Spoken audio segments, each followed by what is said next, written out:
Back in junior high, I was dating this girl, and she and I were, like, pretty close, and we were sure that we were going to end up married, and even if we didn't, we always knew that as long as we had love with each other, we were going to be alright. And this story ties in a little bit with the song that we're reviewing today. Hello everybody, my name is Jeremy. And I'm Jacob. Today, we are going to be talking about Morning Musume's 21st single, Ai Araba, It's Alright. It's not alright! Jacob is an emotional wreck right now. They keep saying it's alright, but it's not alright! I'm gonna tell you all a little story. Once upon a time, Jeremy had me listen to Morning Musume, and I thought, okay, it's cute and all. A little too much of that one girl. What's her name? Ababi? Abanunu? Abby? I don't know. And slowly but surely, through 21 singles, 21 weeks, that little girl named Abby, I fell in love. We had all the jokes. Where's Abe? We had some laughs. Have you seen Abe? We had some craze. And then last week, a bomb was dropped on my little head. Abe-san, it's time for her graduation.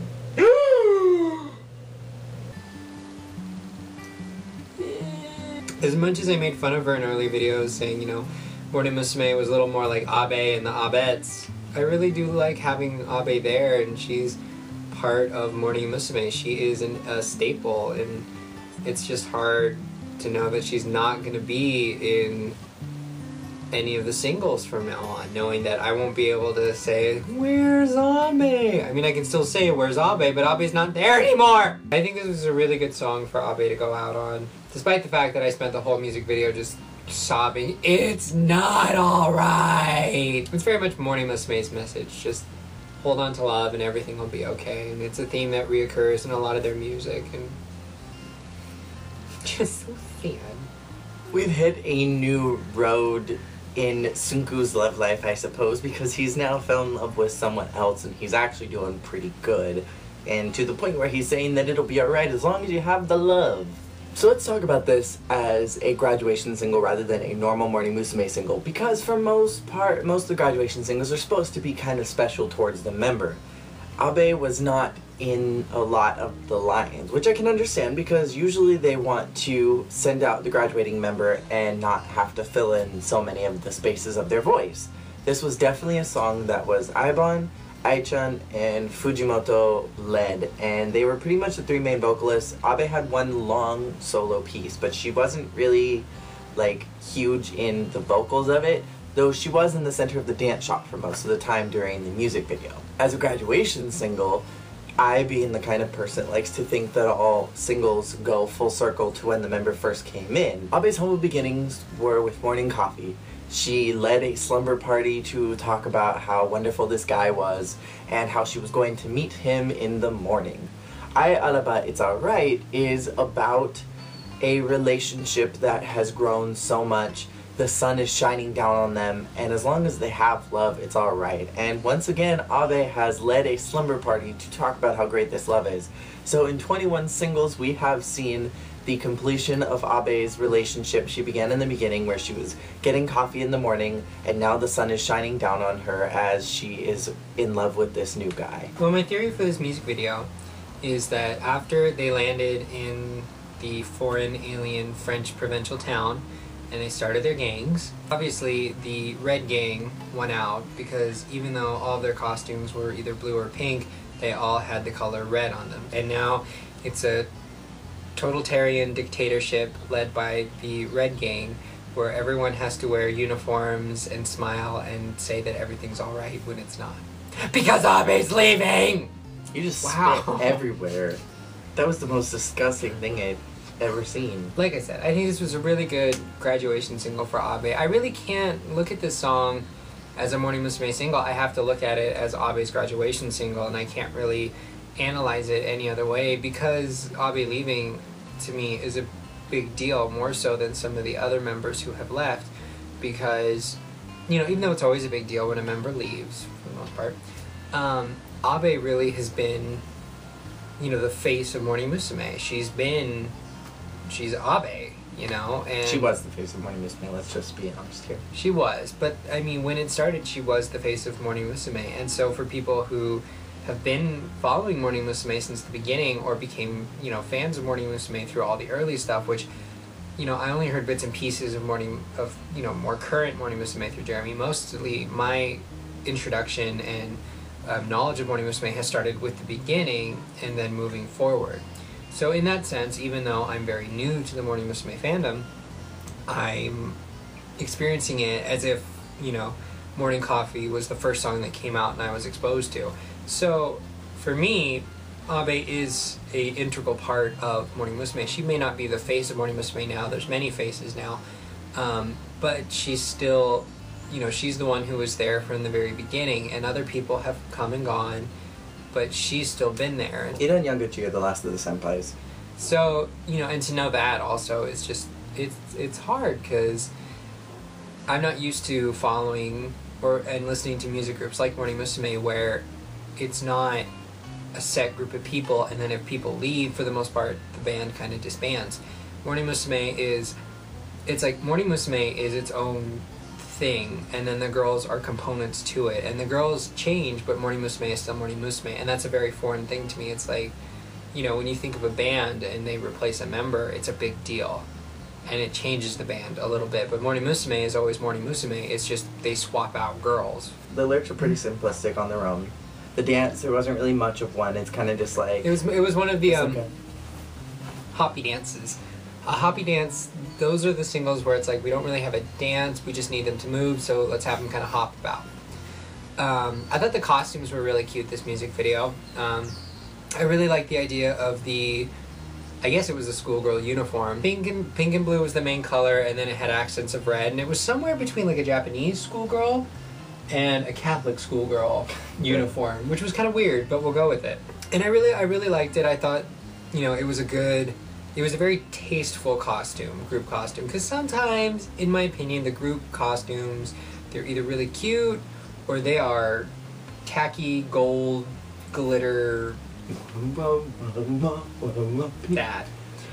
So it was nice to see kind of a cutesy, very much the kind of costume I would expect for a group like Morning Musume. Something that brings to mind, you know, schoolgirls or innocence, or because I mean that's basically what. It was like a powder blue and like a very light baby pink, baby blue, baby pink. Very cute. And since Abe has had the same face for her entire time in Morning Musume, she doesn't look like she's grown up at all. It's appropriate to give her. She's a Time Lord. We established that last time, but it still needs to be said. And since they are dressed as school girls, they had a little plaque, or they had a little. What is it called? I guess it would be like a little patch. They had a patch, and it was like Morning Musume, and then it said 21 on it for the 21st single, which was really cute. I really appreciated that. So it's like the school of Morning Musume. I want to go to the school of Morning Musume. That's a really interesting way to look at it, because Morning Musume is almost like a school, because it's like Morning Musume is always Morning Musume, and then it's the girls who come and go through it, very much like a school. School is the perfect metaphor for Morning Musume. They go in, they grow. And, you know, sometimes they leave gladly, sometimes they don't leave, sometimes they get kicked out and we don't talk about it. It happens, and Sunku's the principal. The very creepy, odd principal. Who's the cafeteria lady? I think Yuko should be the cafeteria lady. Oh, she should be like the police person. Like that crazy student that never left. The hall pass. The hall person that, like, left the school and graduated but came back. And, like, is that creepy person that never left high school because they just couldn't get away from it. The two costumes we had for this one were, we had the schoolgirl uniforms, which are very, you know, very classy, very, very cute, very, not the blue dresses from... Smile, smile, smile. We need to make a dance for that so that we're choreographed, because I just feel like we're everywhere when we do that. You can't contain the blue dresses. And then, interestingly enough, I didn't think about this till right now, the other costume and others, the one set was the brick wall with the lights and the girls dancing. The other main set was like a living room sleepover, and they were all in pajamas, very much like morning coffee. Comes full circle. So, and those were all very cute. They weren't like... Unfortunately, the only problem that I had with this, there was no roof, because the sun is shining down on top of them. So they're in an uncovered building. Maybe it's a glass roof house. And they're all, like, boiling in there? I think it's all a metaphor for Simku looking down at them, watching them. I appreciate that if this was a group of American girls, in my opinion, if this was an American group, morning girls or whatever you want to call them, close enough, and they were doing a slumber party scene, they'd all be in like tank tops and cut off short booty shorts. Waving their boobies everywhere. Their boobies would be hanging out, and they'd be wearing push-up bras at the sleepover, because why not? And they'd all be in like their heavy makeup with their hair curled. But I appreciate that for Morning Musume, they're in, you know, more or less they're in guy pajamas. They're very tasteful looking pajamas. They're They're kind of just lounging around, hanging out, laughing, playing games. Yeah, and they're like a little oversized, and it adds to that cutesy feeling of, you know, little girls just having a good day. Well, there were 3 sets that showed up in this music video. The very first set was the, It was like the magician room. The magician room. They all just came out of a box. I'm guessing it's... Oh! It was bigger on the inside. It was the TARDIS. It was the TARDIS. It was Abe's TARDIS. That's why they're traveling all over time and space, why they're in the future, why they're all over the world. Abe was a Time Lord and that was her TARDIS. What are they going to do without her? Maybe she'll still be there. Maybe, like, she'll regenerate. When is a new member coming in? Not until Kusumi. I would say it's Abe, but unless Abe is, like, crossing her own timeline for, like, the Dream Musume appearances, she's not regenerating. Maybe she left her companions in. Morning Musume are her companions. Mm-hmm.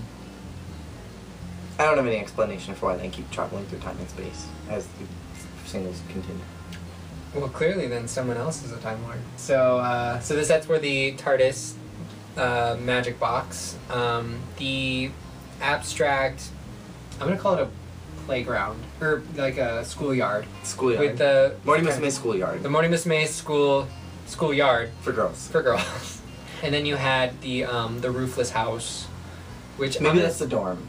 Maybe that's the girls' dorm. The girls' dorm of Morning Musume School for girls. So yeah, so those, and those, they were nice, very simple sets, very simplistic, although the colors got a little muddled sometimes, like, and it wasn't until we looked at the making of things in HD that I realized their uniforms were powder pink and powder blue, because everything was so white that it kind of bleached out the paler colors. Maybe that was the throwback to Morning Coffee.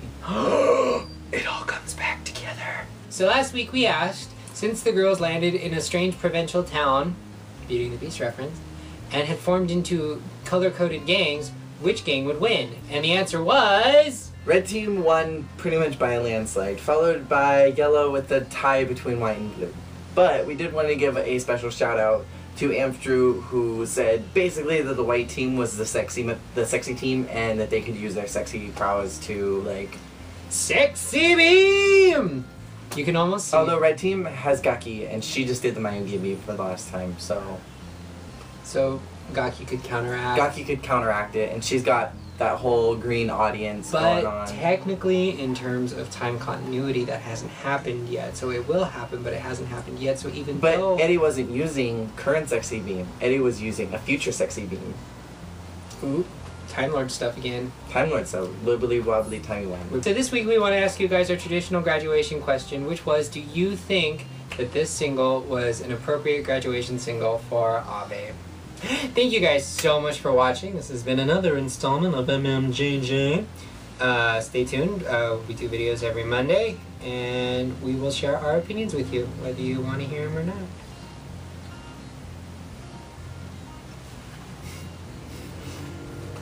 So, sticky mouse.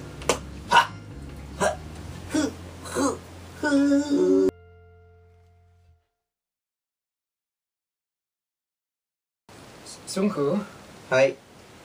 you've already shocked the masses by announcing the graduation of Abe-san.